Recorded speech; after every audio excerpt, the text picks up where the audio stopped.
Je vous avais demandé pour lundi de construire un algorithme capable, si on lui donne une valeur de n, de calculer la somme de ces n premiers carrés. Un carré plus 2 carrés jusqu'à n au carré. Et ensuite, cet algorithme devait comparer le résultat à un autre résultat obtenu avec cette formule. J'en ai profité en même temps pour vous faire une petite capture d'écran, comme je vous avais dit en cours, à la correction. Il y a un rapport en calculant ça, avec le nombre d'oranges empilées de cette façon. Une orange au sommet, 4 sur la couche du dessous, 2 au carré, 9 sur la troisième couche, 3 au carré, etc. En fait, on retrouve la façon dont les marchands de légumes sur le marché empilent les oranges et les pommes et autres fruits sphériques. Je vous ai mis quelques petits résultats comme pense-bête. Trois résultats à propos de ces oranges, enfin de ces sphères. 1611, ils émettent l'hypothèse que dans un volume donné, avec des sphères identiques, en le rangeant au mieux, on pourra occuper que 74% de l'espace. 1611, ils n'avaient pas réussi à occuper plus d'espace que 74%. Il a fallu attendre quand même 2000, enfin 1999 pour avoir une démonstration. Cette chose qui paraît a priori accessible, hein, à la démonstration, avec des outils mathématiques assez modernes. Donc ici, là, vous voyez trois pourcentages. Si vous rangez dans un gros volume cubique des oranges, vous le remplissez en vrac, bon, vous allez remplir à peu près 60% de la boîte. Il faudra qu'on fasse l'expérience d'ailleurs, avec une boîte construite à l'atelier du bois. Là. Je pense à un de mes collègues qui nous fera ça. On prendra des sphères, peut-être pas des oranges, mais des sphères, et on tâchera de mesurer l'espace restant, on tâchera de trouver des idées pour mesurer le volume qui n'a pas été rempli. Si vous secouez la boîte, on augmente un peu le taux de remplissage. Et si on range comme l'épicier, là, comme ça, vous pouvez atteindre les fameux 74%. Alors c'est toujours intéressant, ces expériences assez simples à réaliser, mais qui nécessitent plusieurs siècles à être démontrées. Ensuite, autre configuration avec les empilements de sphères, 1690, une dispute entre Newton et son disciple. Newton pensait que avec une sphère, on pouvait coller, du moins disposer autour de cette sphère, 12 autres sphères identiques, euh, en contact avec la première. Son disciple, lui, avait émis l'hypothèse qu'on pouvait accéder à 13. Il a fallu attendre 1953 pour démontrer qu'en fait Newton avait raison.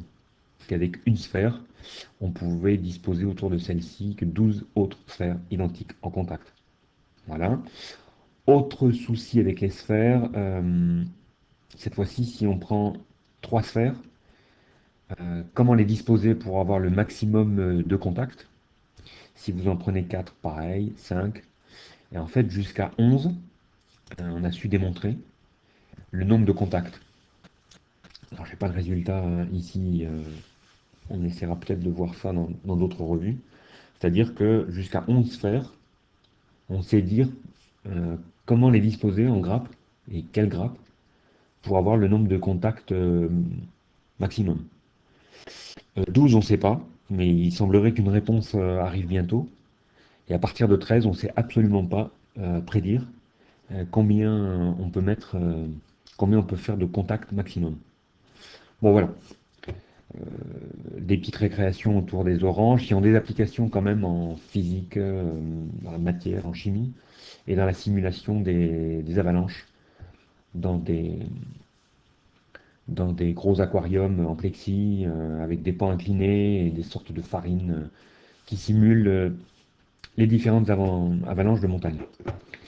Bon, pour ce qui était de la mission de l'algorithme, voilà une petite version. Une variable de travail qu'on peut appeler i, de type nombre. Euh, une autre, n, qui sera demandée par l'algorithme. peut-être une somme. Voilà. Si on doit en rajouter, peut-être, juste en train de penser à formule, pour la formule de la fin. Formule. Bien. Une première ligne. Peut-être initialiser, alors ça on n'y pense pas toujours, la somme à 0. Donc là, on va affecter à la valeur somme la valeur 0. Voilà qui est fait. On va peut-être tenter alors une nouvelle ligne, une boucle qu'on n'avait pas encore utilisée depuis le début de l'année. Avec l'algorithme du delta, on a utilisé la boucle avec si. Si delta positif, alors si égale à 0, etc.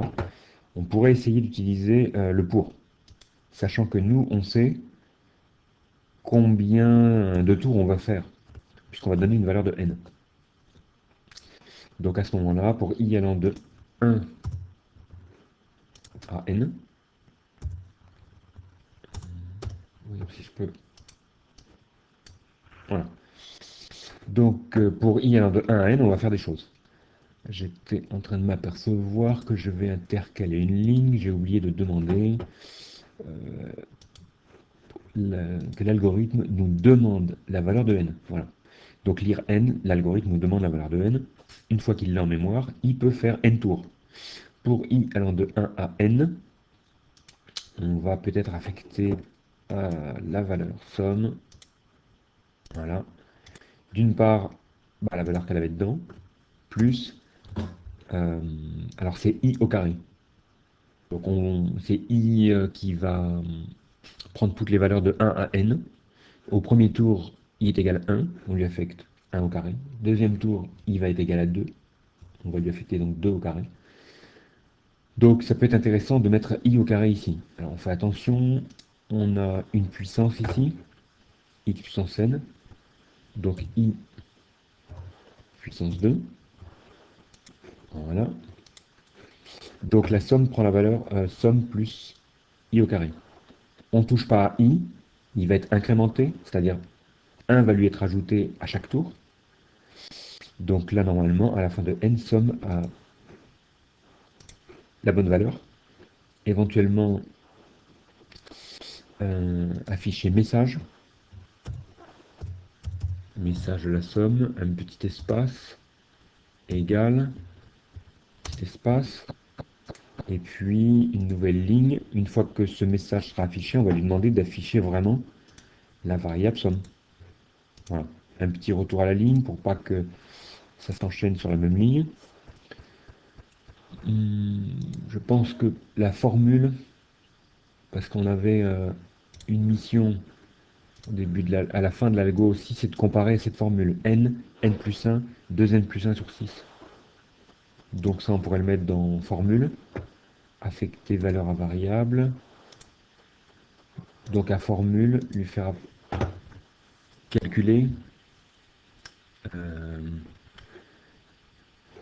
j'avais dit n, n plus 1, 2n plus 1. Donc n multiplié par n plus 1 multiplié par 2n plus 1 divisé par 6. N, n plus 1, 2n plus 1 divisé par 6, n, n plus 1, 2n plus 1 divisé par 6. Voilà qui est fait.